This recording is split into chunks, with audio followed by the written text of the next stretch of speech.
Hi guys, ఇదేంటో తెలుసా? Sweet potato.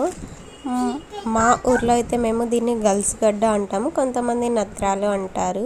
So ఇదైతే కొంతమంది కొన్ని రకాలుగా అయితే ఉడకబెడుతూ ఉంటారు కదా. సో వాటర్లో డైరెక్ట్గా మనం ఉడకబెడితే దీంట్లో ఉండే మినరల్స్, వైటమిన్స్ మొత్తం కూడా సగం ఆ వాటర్లోనే వెళ్ళిపోతాయి.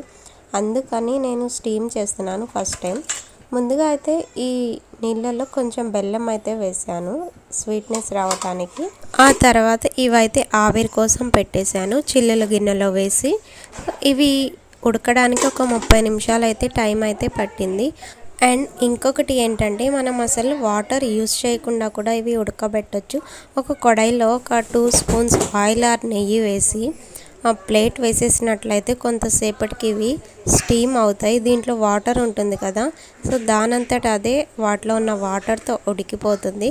నాకైతే అలా చేస్తే ఇవి స్వీట్ ఎక్కువగా వస్తాయి అన్నమాట. ఇలా స్టీమ్ చేసే కన్నా, బాయిల్ చేసే కన్నా మనం కడాయిలో ఆయిల్ వేసి ఉడకబెట్టినట్లయితే చాలా బాగుంటుంది టేస్ట్.